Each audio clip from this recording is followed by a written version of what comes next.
السلام علیکم یا علی مدد. آج پھر ہم خلیج گاؤں میں ہیں اور یہاں پر ہمیں پتہ لگا کہ 3 شہزادے اور شہزادی کی جو ہے وہ قبریں ہیں اور ان کے مزارات الگ الگ بنے ہوئے. تو اس میں سے آج جو ہے وہ ہم 2 بھائیوں کو وزٹ کریں گے. آئیں اور جانتے ہیں ان کے بارے میں اور معلوم کرتے ہیں.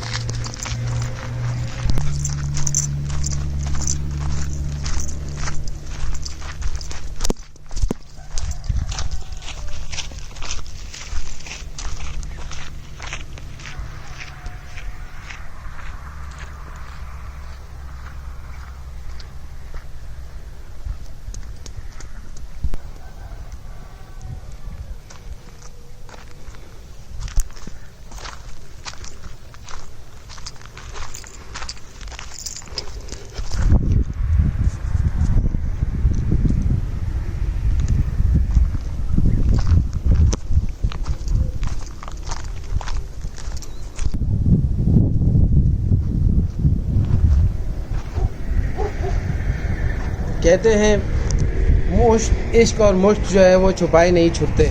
یہ وہ سہانے لوگ ہیں, یہ وہ دلیر لوگ ہیں, یہ وہ بہادر اور وہ ہمت والے لوگ ہیں جنہوں نے صرف اسلام کی خاطر ہی نہیں بلکہ اپنے آباء و اجداد کی خاطر اور خدا کی خاطر جو ہے وہ اپنے آپ مٹا دیا اور اس سرزمین کو آباد کرنے کی کوشش کی جہاں پر انہیں پناہ ملی. آج جن کے در پہ میں ابھی اس وقت کھڑا ہوں یہ 2 شہزادے ہیں امام جعفر صادق کے, جو ان کی 8ویں نسل میں سے ہیں اور دونوں بھائی ایک ہی جگہ پہ مقیم ہیں, ابراہیم اور اسماعیل. آئیں آگے بڑھیں اور جانیں.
قسم سے ایسی زیارتوں پہ رونا تو نکلتا ہی ہے, مگر انسان جذباتی بھی ہوتا ہے.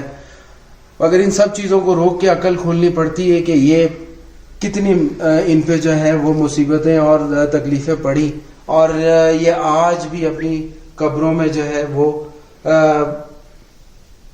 ہمت اور طاقت لے کے بیٹھے ہیں, جو آج بھی لوگوں کو جو ہے ایک بڑے دل سے اور ایک بڑے جگرے سے جو ہے ان کی منہ مانگی جتنی بھی خواہشات ہیں ان کو پورا کر رہے ہیں.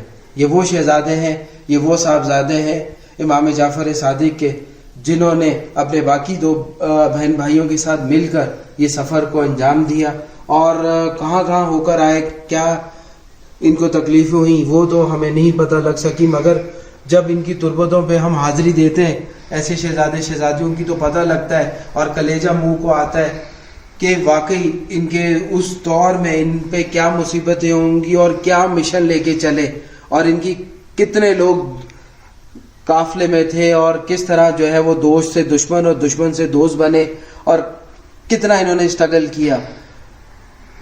ایک سوال ذہن میں آتا ہے, کیا انہوں نے یہ سارا اسٹرگل اپنے لیے کیا؟ کیا یہ اپنی جان بچانا چاہتے تھے؟ کیا یہ آج اپنی قبروں میں ایسا کیا کر رہے ہیں کہ لوگ ان کی طرف کھینچے چلے آتے ہیں اور منتیں مرادیں تو مانگتے ہی ہیں، جیسے کہ اولاد ہے تو وہ بھی یہ عطا کرتے ہیں. ایسی ان کے پاس کیا پاور ہے، ایسی کیا انہوں نے قدرت سے ایگریمنٹ کیا، یا قدرت ان پہ ہی کیوں اتنی مہربان ہوئی کہ جو انہیں وہ رائٹس اور وہ سب چیزیں دے دیں. یہ وہ امام زادے، وہ شہزادے ہیں، وہ صاحبزادے ہیں جو امام جعفر صادق کی نسل میں سے ہیں، اور انہوں نے اپنا کام یہاں پہ انجام دیا اور پورا کیا جو اپنی حیاتی میں تھا. اور اس کے بعد اب اپنا ادبی باقی جو زندہ رہنے والی زندگی ہے، پردے کی ہے، جو بغیر جسم کے، اس میں بھی اپنے فرائض انجام دے رہے ہیں. اور یہ اس بات کا کھلا ثبوت ہے کہ خدا جس کو چاہتا ہے اس کو قائم رکھتا ہے اور جس کو چاہتا ہے مٹا دیتا ہے. آج ظلم جو پہلے ان پر ہوا وہ آج مٹ چکا ہے، اور یہ پلر، یہ خدمت والے، یہ علم والے آج بھی اپنے در پہ زندہ ہیں اور اپنی کرامتیں اور اپنے معجزے دکھا رہے ہیں. یہ وہ رحمت اور خدمت کا جذبہ یہاں پہ چھوڑ گئے اور اپنی قبروں میں اور اپنے مزارات پر، جہاں آج بھی یہ اپنی خدمت میں سر انجام ہیں اور مصروف کار ہیں، اور وہ اپنی آج بھی خدمت میں لگے ہوئے ہیں، اور یہاں پہ لوگ آتے ہیں اور ان کی خدمت سے جو ہے وہ مستفید ہوتے ہیں، چاہے وہ خدمت یہاں سننا ہی کیوں نہ ہو، چاہے ان کی خواہشات یا حاجات کو پورا ہی کرنا کیوں نہ ہو. یہ وہ در ہیں جو کبھی بھی آپ کو دھتکارتے نہیں ہیں. اس میں کوئی بھی رنگ و نسل اور کوئی بھی مذہب اور فرقے کی تمیز نہیں کرتے. سب ان کے لیے ایک ہیں، خدا کی مخلوق ہے، کیونکہ ہم سب انسان ایک جیسے ہی ہیں. وہی گوشت پوش کے بنے ہوئے 206 ہڈیاں ہیں اور وہی سب کچھ ہے. صرف ہمارے عقیدے کی بیس پہ ہمارے مذہب اور ہمارے جو ہے وہ فرقے بن چکے، ادروائز ہم ایک ہی ہیں.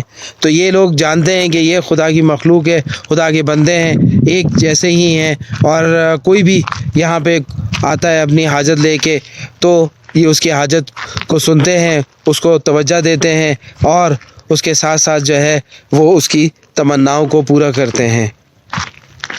یہ وہ در ہیں جو ہمیشہ لوگوں کے لیے کھلے رہتے ہیں، چاہے وہ دن ہو چاہے وہ رات ہو.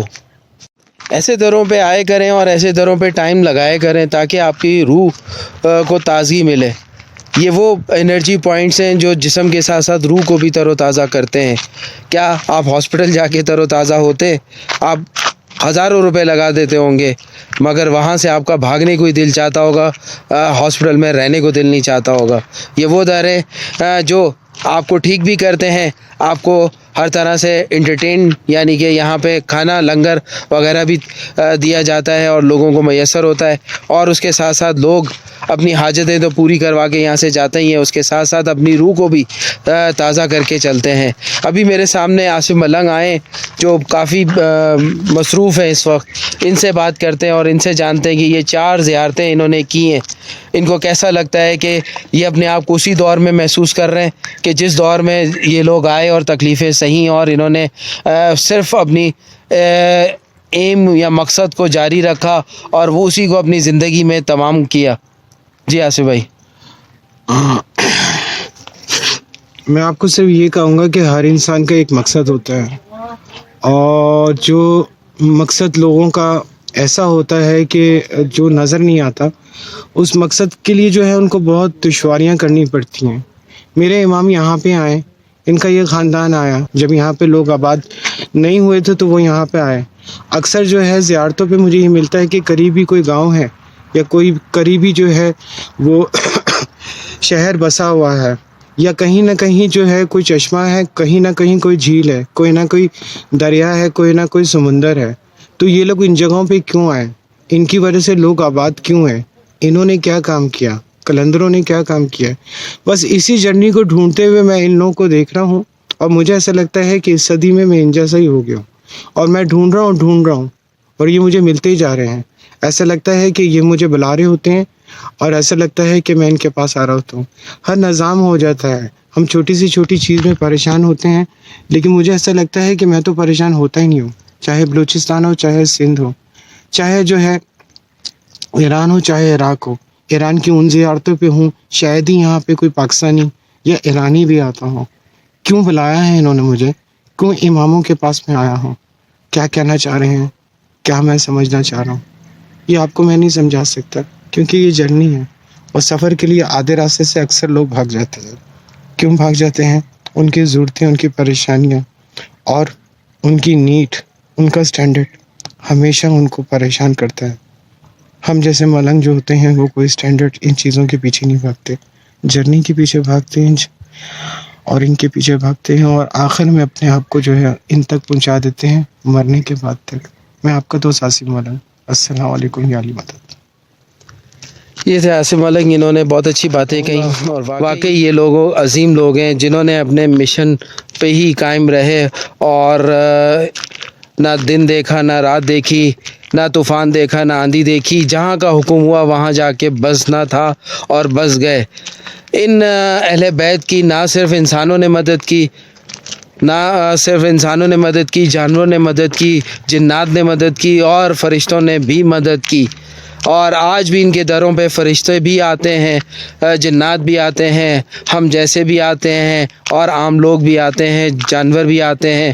جس کو جو تکلیف ہوتی ہے وہ ضرور اس کے پاس ضرور جاتا ہے، جس کو امید ہوتی ہے کہ وہ وہاں اس کی تکلیف کو دور کر دے گا. یہ وہ مزارات ہیں جو دنیا کے تمام چیزوں کا حل ان کے پاس موجود ہے، تمام شفا موجود ہے، تمام حاجتیں یہ پوری کر سکتے ہیں، کیونکہ یہ خدا کے نمائندے ہیں، کیونکہ انہوں نے وہ وقت گزارا ہے اور خدا کے نزدیک وہ مقام حاصل کر لیا ہے جس سے خدا نے انہیں وہ رائٹس اور وہ چیزیں دی ہیں. یہ وہی عظیم لوگ ہیں، ان کے در ہمیشہ آباد رہیں گے، چاہے ہم ہوں یا نہ ہوں. میری ویڈیو اچھی لگی ہو تو لائک و شیئر ضرور کریے گا. اپنی زندگی میں یہ چند باتیں جو میں نے کہی ہیں اگر عمل کر سکے تو ضرور کریے گا. السلام علیکم.